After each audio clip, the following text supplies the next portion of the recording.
প্রথমত আপনাদের সবাইকে ধন্যবাদ যে আমাদের প্রেস মিটার খবর আপনাদেরকে দেওয়ার পর আপনারা তাতে রেসপন্স করেছেন এবং আমাদের এই যুব দপ্তরে উপস্থিত হয়েছেন। ডিওয়াইএফআই পশ্চিমবঙ্গ রাজ্য কমিটির পক্ষ থেকেই আমরা নির্দিষ্ট কয়েকটা বিষয়ে আপনাদের মাধ্যমে গোটা রাজ্যের সাধারণ মানুষ এবং যুবদের মাঝখানে কয়েকটা কথা নিয়ে যেতে চাইছি। সেক্ষেত্রে আপনাদের কি আমাদের এই কথা জানানো এবং আপনাদের সাহায্য আপনাদের নিজেদের কাজের যা দায়বদ্ধতা সেই দায়বদ্ধতার উপরে নির্ভর করেই আমরা আপনাদেরকে এই কথাগুলো জানাচ্ছি। আজকের আমাদের এই সাংবাদিক সম্মেলনে আমাদের রাজ্য সংগঠনের সভাপতি কমরেড ধ্রুবজ্যোতি সাহা উপস্থিত আছেন। আপনারা জানেন যে 20 এপ্রিল শ্রমিক, কৃষক, ক্ষেতমজুর এবং বস্তি সংগঠনের পক্ষ থেকে সমাবেশের ডাক দেওয়া হয়েছে। দুপুর 3টের সময় এই সমাবেশ। গোটা দেশের সাথে আমাদের রাজ্যের ছোট মাঝারি কারখানাগুলোর যা অবস্থা, রাষ্ট্রায়ত্ত শিল্প সংস্থাগুলোর যা অবস্থা, সেখানে প্রতিদিন সংগঠিত শ্রমিকের সংখ্যা কমে যাওয়া এবং অসংগঠিত শ্রমিকের সংখ্যা বেড়ে যাওয়া এবং তাদেরকে সাধারণত কৃতদাসের মতোই ট্রিট করা হচ্ছে। এক্ষেত্রে সুপ্রিম কোর্টের কোনো কথাকেই রাজ্যের সরকার, দেশের সরকার পাত্তা দিচ্ছে না। যদিও সুপ্রিম কোর্ট এটা স্পষ্ট করে বলেছে স্থায়ী এবং ধারাবাহিক কাজে কোনো কন্ট্রাকচুয়াল নিয়োগ করা যাবে না, কিন্তু সেখানে 5,000, 10,000, 15,000 যা সুপ্রিম কোর্টের শ্রমের যা দাম, সেই দামকেও লঙ্ঘন করে সুপ্রিম কোর্টের ভার্ডিক্ট অনুযায়ী। এবং শ্রমিকের যা নিয়ম আছে, তার যা মজুরির নিয়ম, তার যা কাজের নিরাপত্তা, ভবিষ্যতে সুরক্ষার নিয়ম, সেই সব কিছুকে পশ্চিমবঙ্গে যে বিরাট একটা বাজার তৈরি হয়েছিল, যেখানে ক্রেতারা তাদের পছন্দ মতো জিনিস কিনতেন, পকেটে তার সংস্থান ছিল, সেই জায়গাতেও প্রতিদিন কমছে। পশ্চিমবঙ্গে বিধানসভাতে সংযুক্ত মোর্চার বিধায়ক যখন প্রশ্ন করলেন যে পরিযায়ী শ্রমিক কত, তো যা তথ্য দিলেন এবং বাস্তবে মলয় ঘটক যা তথ্য দিয়েছিলেন এবং বাস্তবে তার যা সংখ্যা, তাতে আকাশ পাতালের পার্থক্য। তার মানে সরকারের কাছে পরিযায়ী শ্রমিকের সংখ্যা, পরিযায়ী শ্রমিকের দুর্দশা, পরিযায়ী শ্রমিকের তাদের বেতন, তাদের টাকা পয়সার উপরে সরকারের যে একটা বিরাট অংশের রেভিনিউ জেনারেট হচ্ছে, সরকার সেটাকে এনজয় করছে কিন্তু তাদের প্রতি দায়বদ্ধতা পালন করছে না। আমরা স্কুল, কলেজে, সার্ভিস সেক্টরে, পুলিশ থেকে শুরু করে সব জায়গাতে সরকারি নিয়োগের ক্ষেত্রে চরম দুর্নীতির সমস্ত রকম উদাহরণ আমরা দেখে ফেলেছি। সম্প্রতি 26,000-এর চাকরি বাতিল, প্রায় 26,000, এবং তাকে নিয়ে প্রত্যেকদিন রাস্তায় যা ঘটছে, পুরো বিষয়টা থেকে একটাই কথা স্পষ্ট যে আমরা যারা ডিওয়াইএফআই করি 15 থেকে 40 বছর বয়সে, গোটা রাজ্যে 22টা জেলা, 670টা লোকাল কমিটি, 4,000-এর বেশি ইউনিট কমিটি, আমরা যে সাধারণ যুবদেরকে সংগঠিত করতে চাই কাজের অধিকারের সাংবিধানিক স্বীকৃতির দাবিতে, আমাদের এই দাবি আরো প্রাসঙ্গিক এবং আরো প্রয়োজনীয়, এটা স্টাবলিশ করছে। কারণ কাজের জায়গাতে যদি এই ধরনের দুর্নীতি এবং তাদের উপরে শোষণ চলে, তাহলে কারখানার গেটের বাইরে থেকে শুরু করে যারা কাজে নেই, গোটা পশ্চিমবঙ্গ রাজ্য জুড়ে এই বেকারদের যে মজুদ বাহিনী সরকার তৈরি করছে এবং তাদেরকে সংগঠিত শ্রমিকের জায়গায় না নিয়ে গিয়ে তাদেরকে অসংগঠিত শ্রমিক করে রাখা, তাদেরকে ডেলি ওয়েজ লেবার করে রাখা, তাদেরকে যেমন তেমন করে তাদের শ্রমকে লুট করে নিয়ে আসলে বেকারদেরকে বার্তা দিতে চাইছে এ রাজ্যের, দেশের সরকার, করার আছে করো, নইলে পথ দেখো। এর বাইরে সরকারের পক্ষ থেকে কোনো বার্তা নেই। ক্ষেতমজুরদের তাদের মজুরি বৃদ্ধি নেই। পশ্চিমবঙ্গে কেন গোটা ভারতবর্ষে কৃষিতে কোনো লাভ নেই।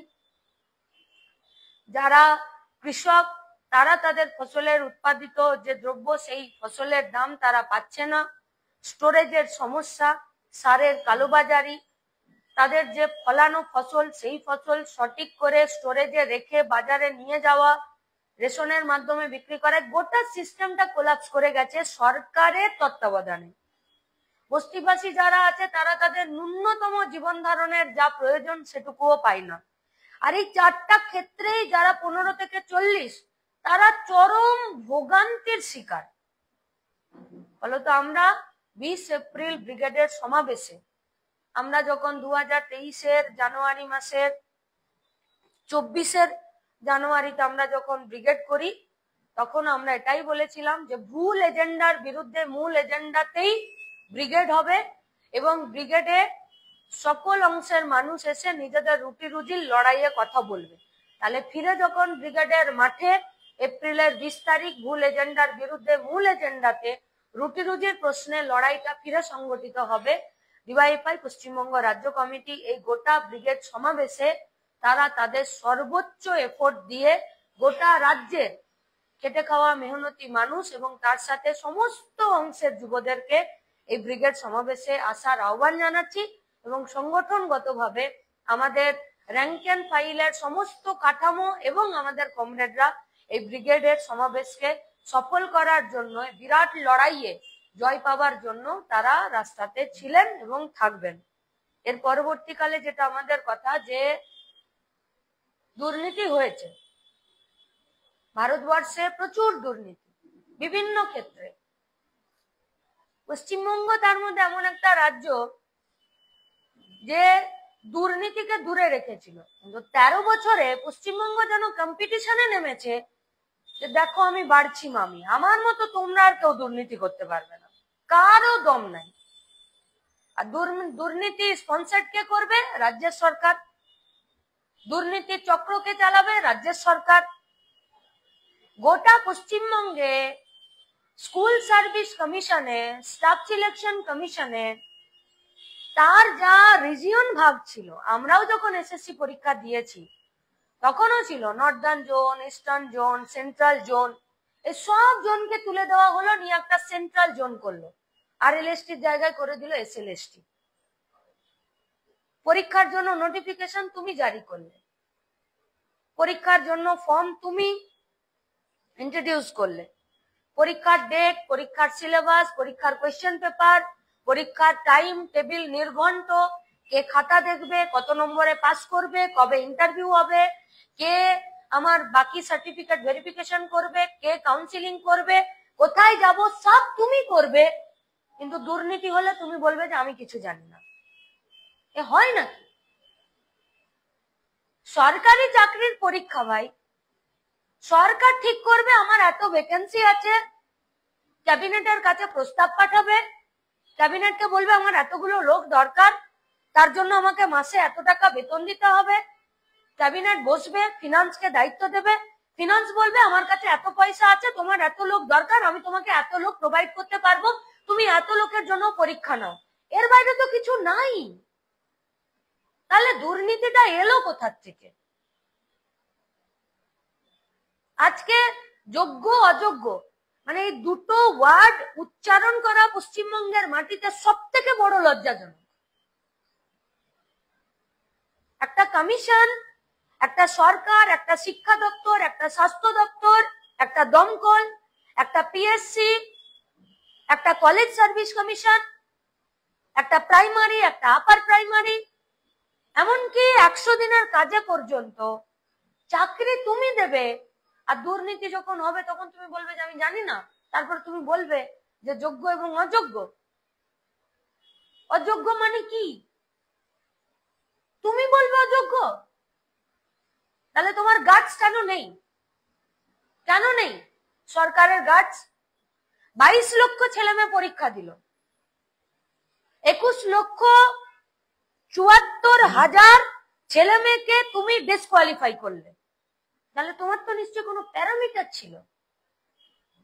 21,74,000 ডিসকোয়ালিফাই করার জন্য বা 21,74,000 এই ফেজে চাকরি না দেবার জন্য তোমার কাছে তো কোনো প্যারামিটার ছিল যে প্যারামিটারের ভিত্তিতেই তো তুমি 26,000-কে চাকরি দিয়েছো, তাহলে 5টা পাতা প্রিন্ট আউট করে সুপ্রিম কোর্টের মুখে ছুড়ে মারতে পারছো না? কোথায় অসুবিধা? কিসের সমস্যা? তাহলে কয়েকটা টাকার লোভে গোটা পশ্চিমবঙ্গের বেকার ছেলে মেয়েদেরকে সরকার দেখিয়ে দিল যে তোমরা রাস্তায় বসে থাকো, আমি অযোগ্যদেরকে নিয়োগ করব। নইলে সরকারের মুখে যোগ্য অযোগ্য দুটো ভাগের কথা আসে কি করে? সরকারকে তো স্পষ্ট গাটস নিয়ে সাহসের সাথে শ্বেতপত্র জারি করে একটা যুদ্ধ করে দেওয়া উচিত ছিল। আজকে যারা সরকারে আছে তারা তো বিরাট বড় বড় নেতা নেত্রী। আজকে যারা সরকারে আছে তারা তো বিরাট বড় নেতা নেত্রী, তারা তো জলে আগুন লাগালো নেতা নেত্রী সব, তারা তো জলে আগুন লাগিয়ে দেয়। তাহলে তাদের মুখে অযোগ্য কথাটা উঠছে কেন? তারা কেন অযোগ্য বলবে? তার মানে অযোগ্য ছিল।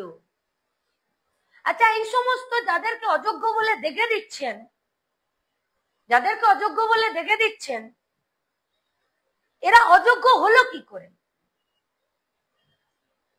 আমি সাদা খাতা জমা দিলাম, তুমি আমাকে পাস করালে বলে তো আমি অযোগ্য? তুমি আমাকে ফেল করিয়ে দিতে পারতে তো। আমি পড়ে যাইনি, উত্তর দিতে পারিনি, সাদা খাতা জমা দিয়েছি, তুমি আমাকে একটা বড় 0 দিতে পারতে, আমি ফেল করে যেতাম, পরের বার আমি রেডি হতাম। তাই তো করেছি আমরা। আমি ঘুষ নিয়ে, টাকা নিয়ে, ব্যাগ ভর্তি টাকা নিয়ে আমি রাস্তায় ঘুরে বেড়াবো। কেউ যদি আমার টাকাটা নিয়ে আমাকে চাকরি দেওয়ার প্রতিশ্রুতি না দেয়, আমি টাকাটা দিলাম কাকে? তাহলে টাকাটা নেবার লোক ছিল। তাহলে গোটা পশ্চিমবঙ্গের বেকার ছেলে মেয়েদেরকে পশ্চিমবঙ্গের রাজ্যের সরকার দেখিয়ে দিল যে মেধার জায়গা নেই। যারা যোগ্য তারা আজকে বিপদে পড়লেন, রাস্তায় বসতে বাধ্য হচ্ছেন, আন্দোলন করতে বাধ্য হচ্ছেন। আর আপনারা কি বলছেন? ভরসা রাখুন। পশ্চিমবঙ্গের মাটি থেকে আন্দোলন করবে কে করবে না, তার জন্য যারা ঘুষ নিয়ে চাকরি দিচ্ছে তাদের উপর ভরসা রাখতে হবে? তারা ঠিক করে দেবে? মাস্টারমশাইরা, দিদিমণিরা কোথায় আন্দোলন করতে যাবে? গান্ধী মূর্তির পাদদেশে, নাকি ডিআই অফিসে, নাকি নেতাজি ইন্ডোরে, যেখানে রাজ্যের মুখ্যমন্ত্রী ভুয়ো চাকরির জন্য ভুয়ো অ্যাপয়েন্টমেন্ট লেটার তাদেরকে দেয়নি? নেতাজি ইন্ডোরে বসে রাজ্যের মুখ্যমন্ত্রী।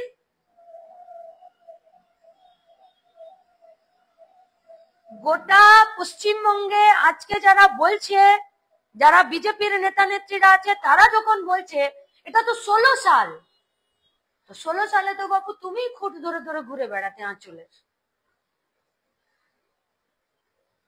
লোকালয়ে গেলে তো কানে বহু কথা আসে, নাকি মালদা মুর্শিদাবাদের দায়িত্ব আপনাদের ছিল? টাকা তোলার, চাকরি বিক্রি করার, কাউন্টার খোলার, চাকরিগুলোকে নিলামে ওঠানোর। আজকে হাঁড়ি আলাদা হয়েছে বলে সেদিন যখন একসঙ্গে দুর্নীতির বিরিয়ানি খেয়েছো, তার ঢেকুর তো তুলতেই হবে। আর বিধানসভায় বিরোধী দলনেতাদের, বিরোধী যারা রাজনৈতিক দল আছে, তাদের ভূমিকা কি? কি তাদের ভূমিকা ছিল? তো মুকুল রায় ছিল, তো ওই রায়গঞ্জের যিনি এমএলএ বিজেপির, কৃষ্ণ কল্যাণী নাকি সব নাম, এরাই তো ছিল। পাবলিক অ্যাকাউন্টস কমিটির চেয়ারম্যান ছিল না? 16 সালের পর থেকে এইসব বিষয়গুলোতে কেন কথা তোলেননি? কেন বলেননি ভেতরে কথা? টাকা লুট করে নিয়ে গোটা পশ্চিমবঙ্গের স্কুল ব্যবস্থাটাকে নষ্ট করার জন্য ভালো পদ্ধতি। আগেই তো 8,000 স্কুলে তালা লাগিয়ে দিয়েছিলেন, 22,000 মদের দোকান খুলেছিলেন। এখন এক লপ্তে এতগুলো চাকরি বাতিল হলো। দোষ করেছেন আপনারা, দোষ আপনারা করেছেন, শাস্তি ওরা পাচ্ছে। আর যারা যোগ্য তারা তো মান সম্মানে পড়ে গেছেন। তাকানো যাচ্ছে না তাদের বাপ মায়ের দিকে, তাদের পরিবারের দিকে। এবারে রাস্তার লড়াই করে মারপিট করে আদায় করতে হবে? এটা ডেমোক্রেসি? রাস্তায় দাঁড়িয়ে মারপিট করে চাকরি আদায় করতে হবে?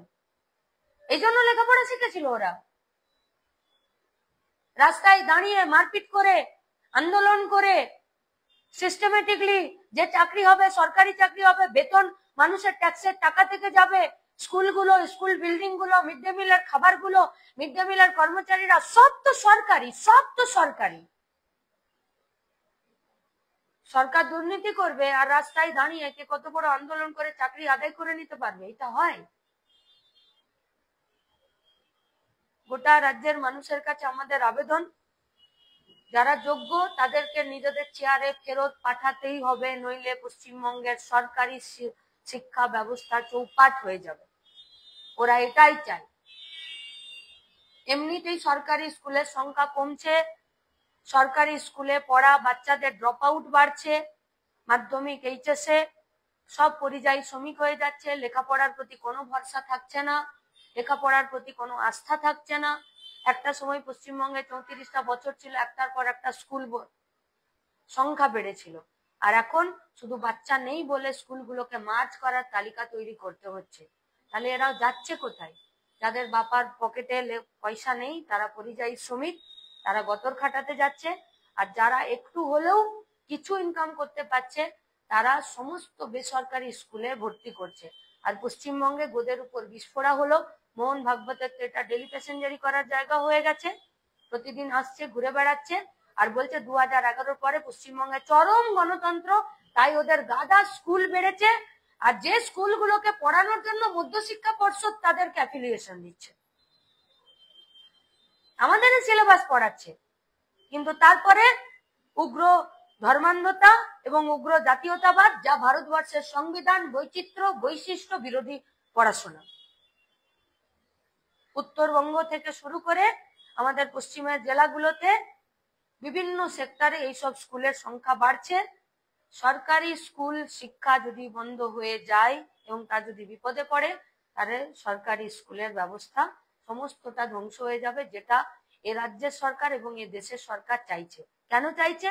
লেখাপড়া যদি কম হয়, গণতান্ত্রিক পরিবেশ যদি কম হয়, দুর্নীতি যদি হয়, মানুষের আস্থা যদি এটার উপরে চলে যায়, তাহলে গোটা দেশ এবং রাজ্য জুড়ে বেকারদের মজুদ বাহিনী হবে। তাহলে তাদের সস্তাতে শ্রম কেনার জন্য, গতর খাটানোর জন্য তারা বেগার পাবে, বেগার। আর সুপ্রিম কোর্টে তো মানে না এরা, বেগার পাবে। তাই বেগারদের রাজ্য তৈরি করার জন্য তৃণমূল বিজেপি মিলে যে গোটা চক্র চালাচ্ছে, সেই চক্রের বিরুদ্ধে সামনে 20 এপ্রিল ব্রিগেডের মাঠ। তার আগে নিশ্চিতভাবে রাস্তায় এই লড়াইটা সমস্ত সাধারণ মানুষ তারা লড়ছেন, সঙ্গে বামপন্থী ছাত্র যুবরাও লড়ছেন, ডিওয়াইএফআইও রাস্তায় আছে। এই লড়াইকে তীব্র করার জন্য সাধারণ মানুষের কাছে আপনাদের মাধ্যমে আমাদের আবেদন রইল। তার সঙ্গে গোটা ভারতবর্ষে এখন ওয়াকফ নিয়ে শুরু করেছে, এক দেশ এক ভোট, এক জাতি এক ধর্ম, এক ভাষা এক খাওয়া। সিভিল যা আইন ছিল, সেই সিভিল কোডের 34টা যা শ্রম আইন ছিল সেগুলোকে 4টা কোডে পরিণত করে দেবে, তার সাথে ওয়াকফ।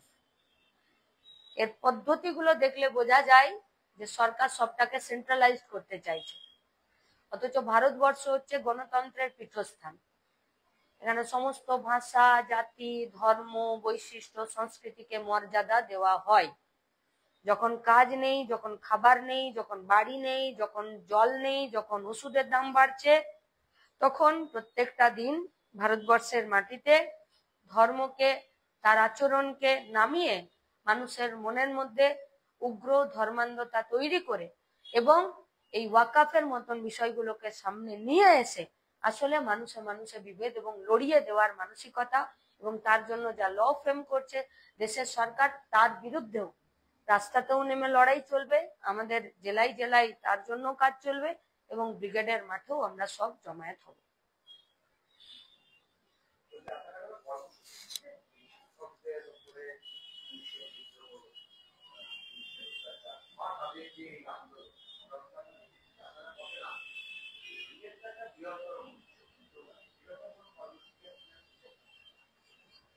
শূন্য পদে নিয়োগ এবং স্বচ্ছতার সাথে নিয়োগের জন্য প্রথম দিন থেকে বামপন্থী ছাত্র যুব এসএফআই ডিওয়াইফাই রাস্তায় ছিল।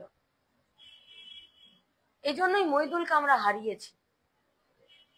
পুলিশ পিটিয়ে খুন করেছিল মইদুলকে শুধু স্বচ্ছতার সাথে নিয়োগের দাবিতে। কন্ট্রাকচুয়াল নিয়োগ করা যাবে না তার দাবিতে। যার যা যোগ্যতা আছে সেই যোগ্যতা অনুযায়ী কাজ দিতে হবে।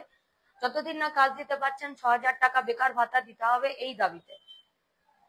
গত বছর যখন এপ্রিলে এই ২৬,০০০-এর চাকরি বিপদে পড়লো, সেদিনও ডিওয়াইফাই রাস্তাতে ছিল শিক্ষক সংগঠনের সাথে।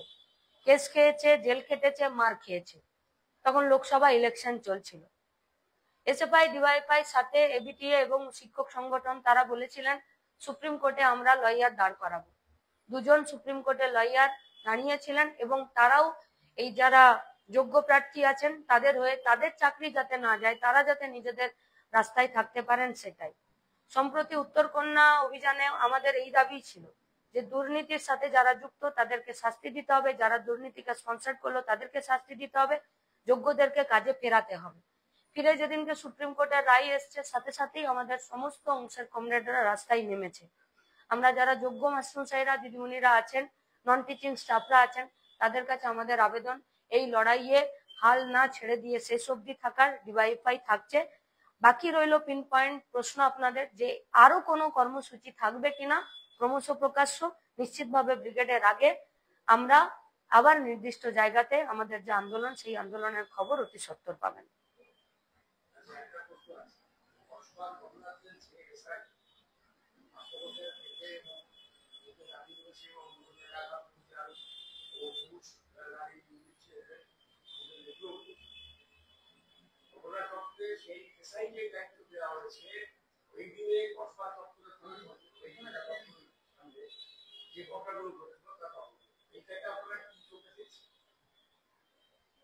সরকার যে চোখে দেখছে আমরা সেই চোখে দেখছি।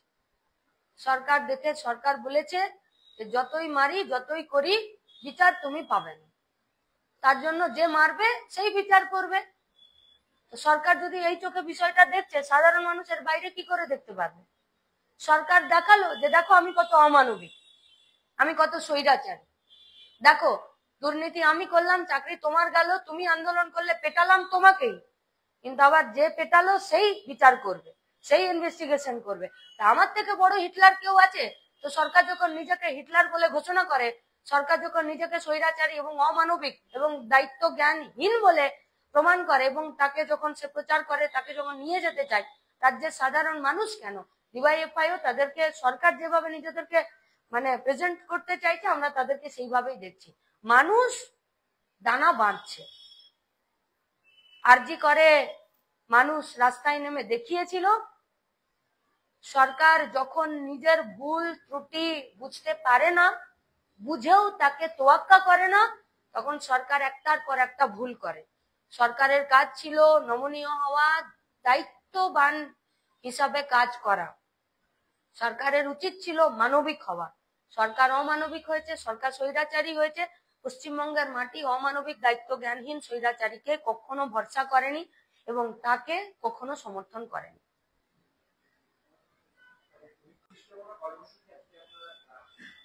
নির্দিষ্ট কর্মসূচি অতি সত্বর জানানো হবে।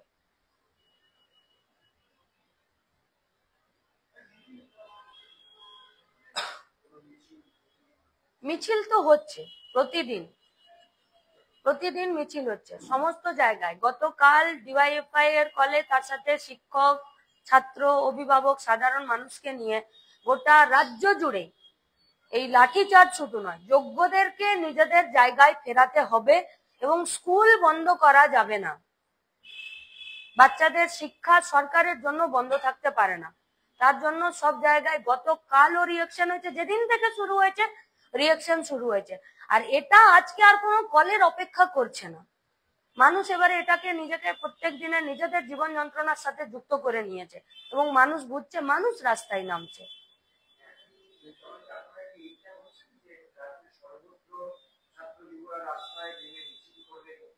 করছে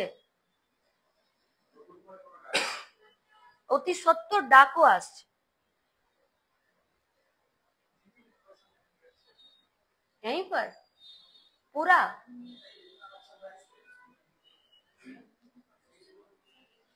আলাদা করে বলে দিই